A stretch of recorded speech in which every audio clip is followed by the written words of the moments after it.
Hi, everybody. Happy Wednesday. It's Jen, the original Run on Duncan gal turned integrative health practitioner. And I am here with episode 27 of my 30 Days of Wellness Lives. If you haven't seen any of these, I made a commitment to myself to go live and stream for 30 days in a row. I originally started on LinkedIn, and then I got braver and I added YouTube, and then I got brave again and I added Facebook. So I would love to know where you are watching from. If you can go ahead and tell me hi, tell me where you're at, tell me what state, tell me what platform you're watching. I'd love to know these things, and it would be great to see your questions and comments as we go ahead and dive into this really important topic.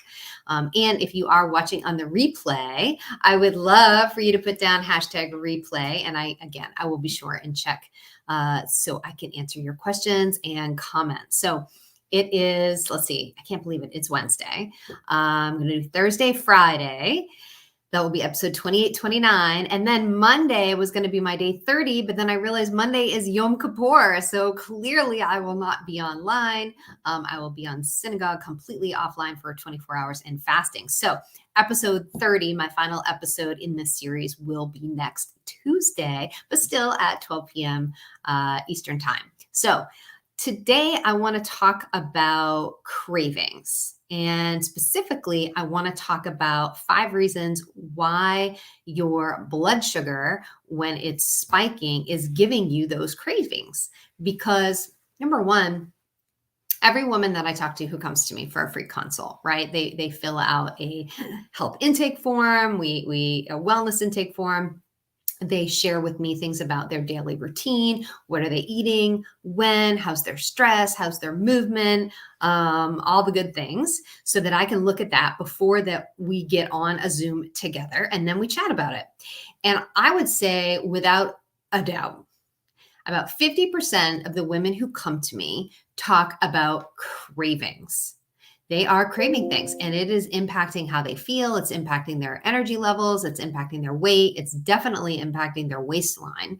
And so what I wanted to do today is get a little nerdy, but hang with me. It'll be fine.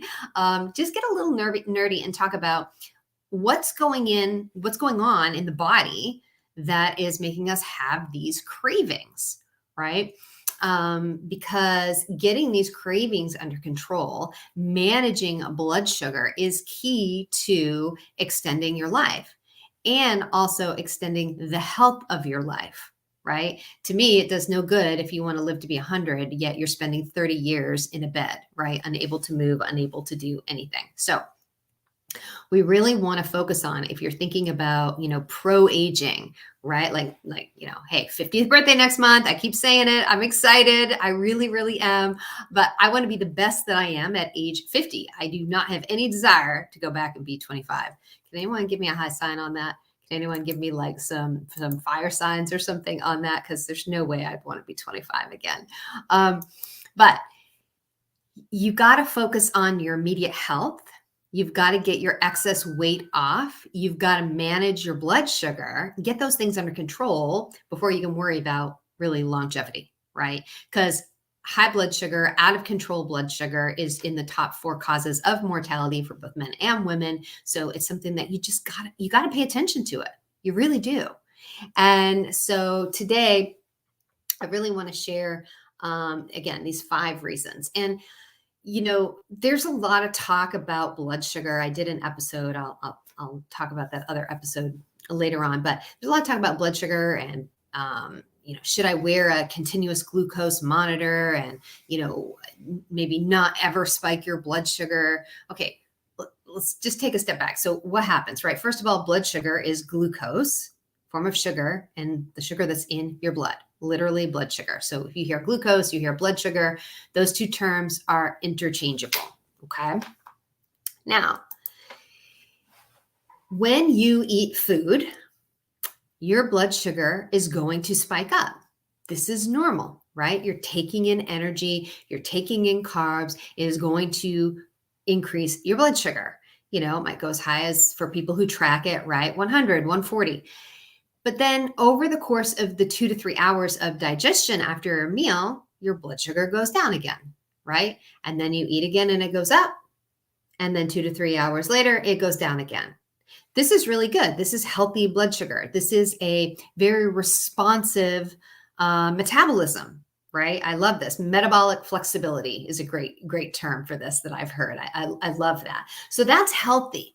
What we're talking about is, if your blood sugar is high a lot, like you really have insulin resistance, you're trending towards type 2 diabetes, maybe you have metabolic syndrome going on, then you really want to look at what you can do to manage your blood sugar. And again, I got another episode on that. But today I want to talk about why, if your blood sugar is already high, do you still have cravings? Because think about that for a minute.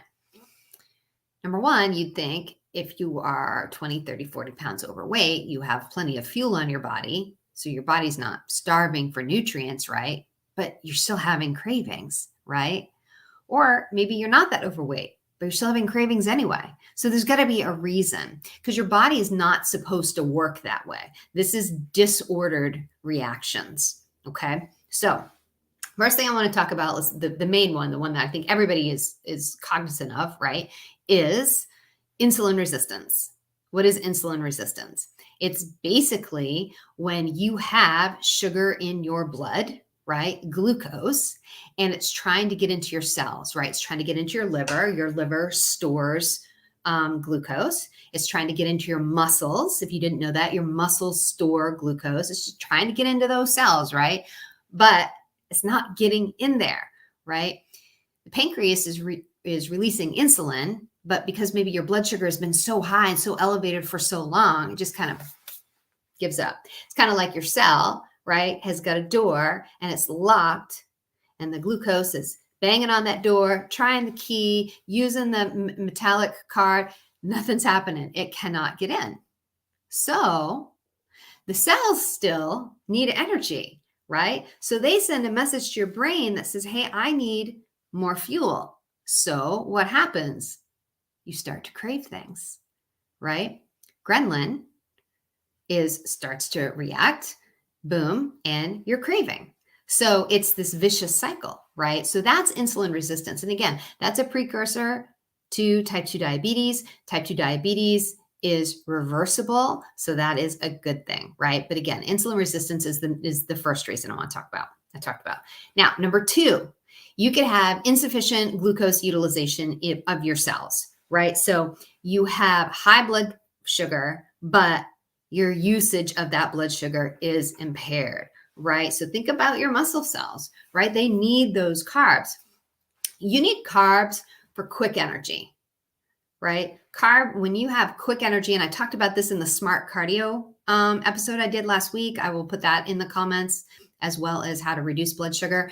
But you need carbs for that quick burst of energy, right? Fat utilization comes on when you're not so out of breath. You can talk at a normal pace. You have oxygen, you have oxygen in your body, and you're burning fat. But carbs are needed for that quick energy. So your muscles need it, but again, it's not getting in there. So the brain gets the signal that says, I need more fuel. I am low on fuel, right? The car needs gas. So boom, you've got that glucose in your blood sugar, but it's not getting to your cells. Okay. So, hey, Hallie, thanks for joining. Hey, Manish, thanks for joining too. So, third reason, hormone fluctuations. Okay. When we talk about fullness or hunger, we're talking about two very specific hormones. We're talking about leptin, which is your fullness, your satiety hormone, or we're talking about ghrelin. Grr, I'm hungry, right? That's how I always remember it. You've got dysregulation in what's going on with these two hormones. They're not working correctly. For example, there's a lot of studies right now that say obesity is because there is significant hormone dysregulation between the reactions of leptin and ghrelin, right? You're not getting that fullness, that satiety. It's like it's turned off. It's just not working anymore. So in this case, think about it. You eat carbs. What happens when you eat carbs? Feel happy. Carbs are good for antidepressant, right? Your dopamine levels increase. Your serotonin levels increase. You should be feeling good at this point. right? And your leptin levels should be high, meaning you just ate. Therefore, you should be full. You shouldn't be your ghrelin shouldn't be signaling for more food. Okay. Just shouldn't be like that. So hormone fluctuations between your leptin and ghrelin is the third reason that you could have high blood sugar levels, but you've got a craving. Okay. Now, number 4 is dehydration. This is really interesting. So your body has a backup mechanism. So your blood sugar's high, you can't get that fuel into the cells, so the backup generator kicks on, right? Everybody in Maine's got a backup generator, right? So the backup plan turns on. And what is that backup? It is your kidneys and urine, frequent urination.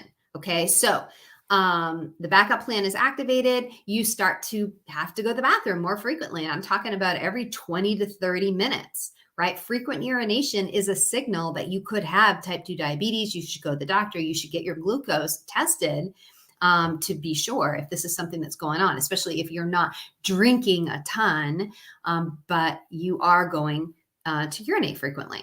Okay. So the kidneys is a filtering mechanism in the body, right? So it's filtering out all the bad, but it might not be able. So again, let's just stop right there. So dehydration, right? You're drinking a lot, but you're not. We stop.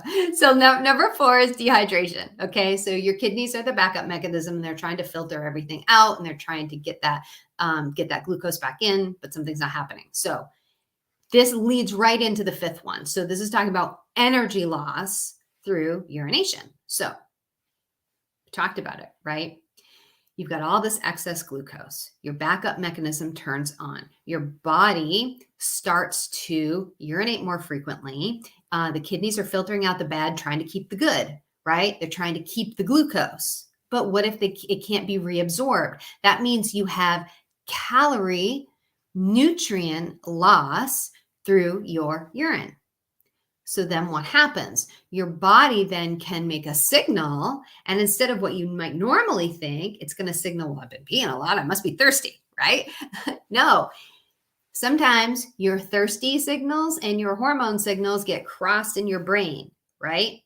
People will say that, oh, don't eat. You're probably just thirsty. You're not hungry. You're thirsty.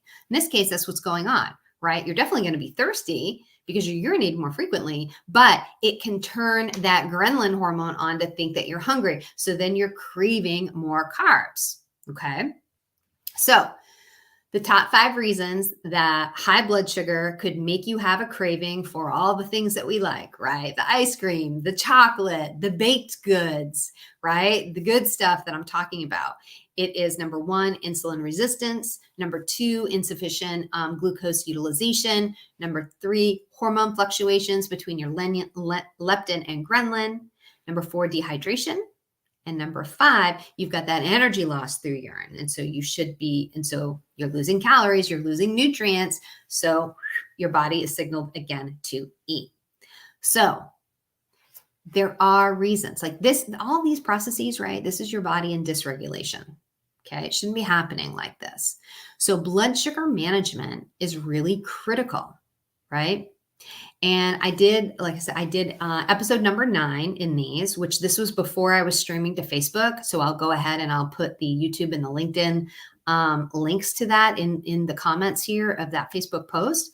But episode 9, I talk about how to balance blood sugar to lose body fat and feel fabulous, right? So I've got some really great ways that you can break that vicious cycle, because you can very quickly get your blood sugar managed, right? One session of exercise can help in terms of your cells being able to effectively utilize glucose. Just one session, right? So I go through in that whole podcast, episode 9, about different ways that you can increase and improve your blood sugar management. So that's a good one to listen to. I would also definitely go back and listen to the smart cardio session. And that was really about making sure that if you want to do cardio, which is amazing, make sure it's in alignment to your goals, right? And how you can make sure that the type of cardio that you do is aligned to your goals, whether it is really just increased heart health or if you want to use it to burn fat, right? Very, very different things. So that's all I have for you today. This is a shorter episode. Been in here 15 minutes. If you joined late, thank you so much. Go ahead and put say hi. Tell me where you're watching from. But today is all about blood sugar management. Why why high blood sugar is causing you to have cravings. Because again, so many people suffer from cravings. This definitely impacts your weight. It impacts your waistline. It impacts your health, right? You cannot ignore your blood sugar management. Your body does need carbs, right? This is important. Some of the longest lived people in the whole world, if we're talking about the blue zones, they're eating carbs. I'm not talking about processed carbs. I'm talking about healthy carbs, right? Fruits, vegetables, legumes, right? Rice is not bad. Okay. Rice is not bad. So these are healthy things. So glucose is not bad. Glucose is the body's primary source for fuel. When you're a baby, what are you getting? You're getting glucose in your mother's mouth, right? If you are struggling with brain fog, if you are struggling with like early signs of depression, it could be maybe because you are too low carb, right? So what we're talking about is how do you incorporate carbs healthy into your diet so that you can have a balanced plate and be eating truly for your body's needs, okay? So thank you so much for joining me today. I really appreciate it. Haley, what are you saying here? I force fluids into your mother. Well, hopefully nicely. Her blood sugar runs into the 400s or higher when she's not drinking enough. Yeah, for sure. So Haley, definitely check out my episode on blood sugar management. Maybe there's some additional things that you can do there to help your mom. And Manish, thanks for joining. Oh, you're so welcome. I appreciate you watching. And I look forward to seeing you guys tomorrow. Take care, everyone. Have a great rest of your day.